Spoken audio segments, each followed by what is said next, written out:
I tested 4 different Roth conversion plans on a 2 million IRA, and the one that seemed like it would be the smartest actually ended up $674,000 worse off than doing nothing at all. My name's Ryan Janis. I'm a certified financial planner and an IRS-enrolled agent, and I run both a tax preparation firm and a retirement planning firm. And a while back, I made a controversial video called Why Converting Your Entire IRA to Roth Might Be Genius, and it led to a lot of discussion on what an optimal Roth conversion strategy looks like, ranging from one extreme of no conversions at all to the other extreme of converting 100% all in one lump sum. So today, I'm going to model out in real dollars 4 different Roth conversion paths that could be followed throughout retirement. One where we convert everything to Roth, one where we convert nothing to Roth, one where we convert half of the traditional IRA balance to Roth, and one conversion path that actually beats all the rest. So let's dive into the numbers with Dave and Karen.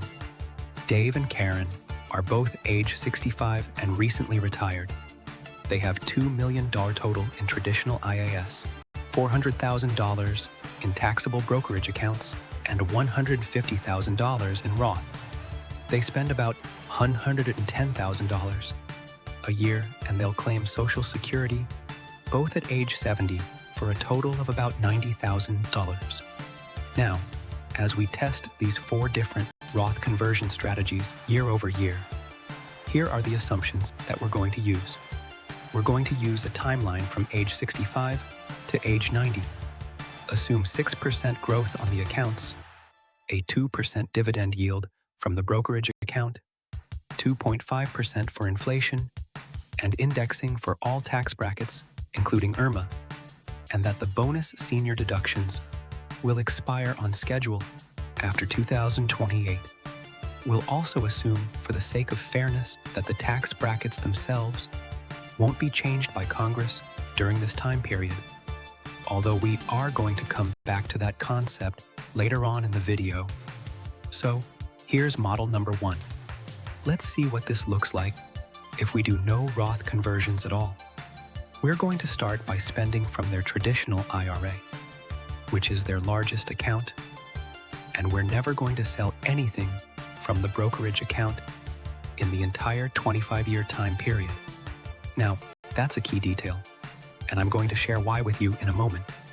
But because Dave and Karen fall into the category of being born in 1960 or later, their RMDs will begin at age 70 instead of age 73.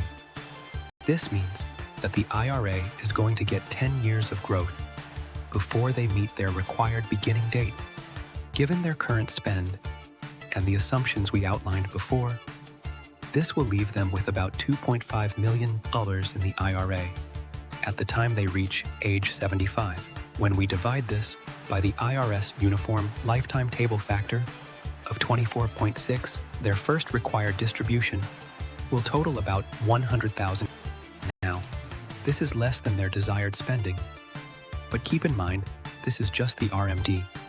When we stack on Social Security and dividends, their income is now going to be closer to $190,000. And by the time they reach age 90, the required distributions alone are going to be over $200,000 and their total income over $364,000. Their tax bill during this time will have gone from just $17,000 a year to over $43,000 a year. And the seemingly crazy part about this is that their traditional IRA will still be sitting at around $2.3 million at the end. Now, while this sounds like it's very expensive, we actually can't rule this out yet as a bad Roth conversion strategy. In fact, you may end up being surprised at how effective doing nothing might actually be. So, let's actually talk about why not doing any conversions at all can possibly be a stronger strategy than Roth conversions. And then I'll show you the rest of the 4 paths and exactly how the tax outcomes compare against each other.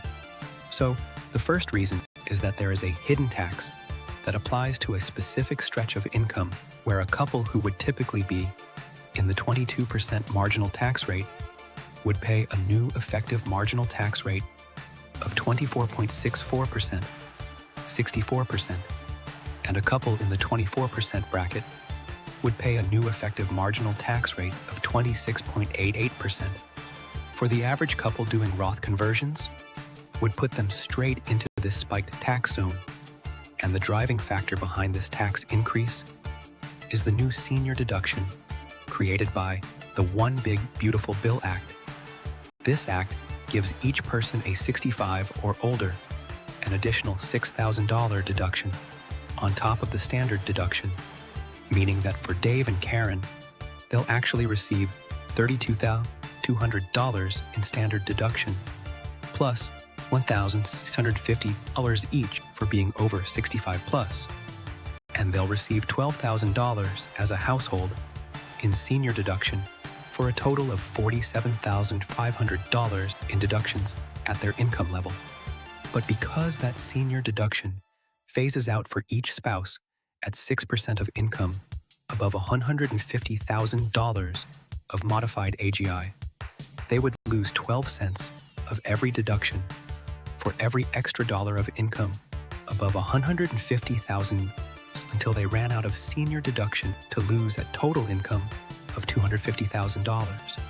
So, said another way, every additional dollar they convert would increase taxable income by $112. So the real cost on that dollar is not 22%. It's actually 24.64%. So what makes this math interesting and the impact on Roth conversions unique is that a dollar converted at $200,000 of modified AGI costs more than a dollar converted at $260,000 of modified AGI. And so when we take a look at the tax comparison in a moment, you're going to see how this plays out across the various strategies. The second reason it wouldn't make sense to convert to Roth is because of Medicare IRMA. And this math operates in a very similar way to what I just described, not in the function of how the additional tax cost gets applied, but in the concept that there's an additional tax that makes the marginal effective tax rate higher than what the standard tax rates say. So, currently, Dave and Karen would pay the standard premiums for their Medicare Part B and Part D, but over the first IRMA tier, they'd pay an additional $2,200 a year, and over the third tier, they'd pay an additional $9,200 for the year. So, when we model doing a full conversion for Dave and Karen, they would actually pay an additional $60,000 in IRMA. And the final reason why Roth conversions can be harmful in this case has to do with something that very often gets ignored in the Roth conversion analysis. This is the additional tax cost of selling brokerage account assets to pay the tax created by Roth conversions. Dave and Karen's $400,000 brokerage account holds about $200,000 of gain. If they hold those shares until they both pass away, that gain gets a step up in cost spaces, which means that tax gets totally erased, not just deferred. And so, letting that $400,000 continue to grow at 6% for 25 years would build roughly $1.5 million of gain, meaning they would sidestep $227,000 of capital gains tax that would otherwise have to be paid. The full conversion model we run sells their brokerage assets instead. This leads to an additional $39,000 in capital gains tax and leaves the brokerage account completely empty by age 67, just 2 years into retirement. So, let's add up these costs and compare the 3 Roth conversion strategies against not converting at all after doing a full balance Roth conversion for Dave and Karen spread over a 5-year period so that they're completely done before Social Security turns on, and therefore they'd avoid being hit with a Social Security tax torpedo. They would then afterwards enjoy 20 straight years of absolutely zero tax. But it came at a cost. It left them $674,000 worse off when comparing their after-tax estates at age 90. In those conversion years, their income would have run as high as $750,000, which is deep into the 32 and 35% tax brackets. Plus, they'd have an additional $60,000 in additional Medicare surge charges and $40,000 in capital gains taxes.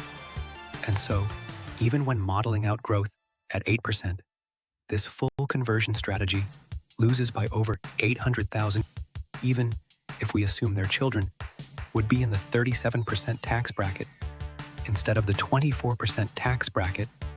This full conversion strategy would still lose by $350,000. And even if tax rates went up by 4 points from 2029 onward, it would still lose by $580,000. There is not a reasonable scenario where this particular Roth conversion approach beats not converting at all. But that's not to say a partial Roth conversion strategy wouldn't either. Even just taking the simple concept of splitting the difference and converting just half of the account, it would still lose by over $140,000. Yet, here's the fourth scenario. The fourth scenario we ran was much more intentional and much more deliberate. In this scenario, we converted up until the $150,000 modified AGI threshold through 2028. Then after the senior deductions phased out in 2029 and onward, we converted right up until we would have hit the first IRMA threshold. And what's unique about this particular Roth conversion strategy is that we broke the rules. We actually allocated all spending money and all taxes to come from the traditional IRA and didn't touch anything in the brokerage account. This allowed Dave and Karen to take advantage of the tax-free capital gains resulting from the step-up in cost basis, just like they would get from the non-con conversion plan. So, this combination and sequence proved to overcome the non-con conversion strategy by over $100,000 in income taxes and completely avoids any Medicare IRMA charges and capital gains tax. The shocking part is that in about a 10-year time frame, this strategy only converts about $815,000, which is less than half of the total IRA balance. So, this goes to show that more is not always better. Now, one thing to point out here is that the total difference between not converting at all and this banded approach is only about 1.5%. So, when we're talking about $100,000, so over a 25-year time period and millions of dollars in portfolio balance, it really seems like a trivial difference on paper. So, even if you wanted to consider this to be a tie between a partial conversion strategy and no conversions at all, I would still give the win to the conversion strategy. And here's why. When we are doing Roth conversions, we are in a sense buying tax insurance for ourselves and for our family. Doing no Roth conversions at all makes the bet that tax rates will never go up. But not only would it be making the bet that rates never go up, it also makes the bet that you'll have the same tax filing status throughout your entire retirement. So, I want to quantify for you here the difference between these two strategies. If one spouse passes away early, so let's say that Dave passes at age 75, which is the year R and AMP odd start. The next year, Karen would file as single, and while she would lose one of the two Social Security checks, the smaller of the two, her RMDs would still be the exact same amount. So, to compare, had Dave been alive at this point, joint income would be about $200,000, and they'd pay tax of just over $18,000.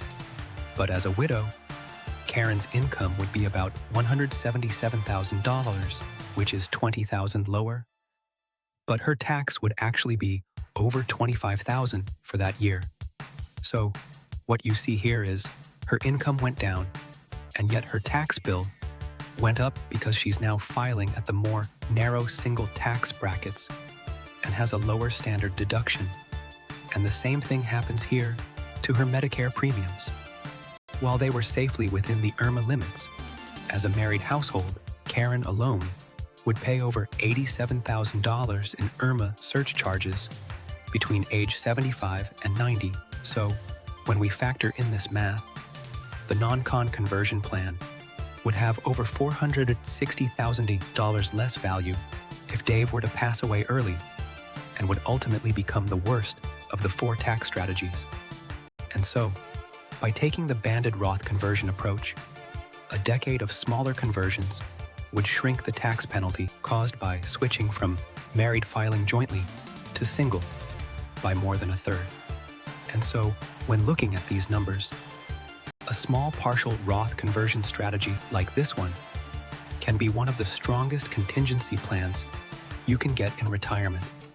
And again, based on the numbers in this analysis, this might be the closest thing that we can get to a free lunch in finance. So what this comparative analysis ultimately shows us is that 3 of these 4 Roth conversion strategies were not deliberate enough. Each of these 4 strategies could be the right strategy for the right household. And the key to knowing is by designing this conversion strategy in a very intentional manner tied to specific goals and targets using the unique parameters of your own situation. And so that might mean after running your numbers, your strongest Roth conversion strategy may be no conversions at all. Or it could be the other end of the spectrum, where it's one of the rarer cases where a full balance conversion makes the most sense. Or perhaps you end up like Dave and Karen, and it's going to fall somewhere in between. And so, if you'd like to see what kind of Roth conversion strategy fits best in your unique retirement plan, take a look at the link in the description to see how we help our clients with this every day. Thanks for watching.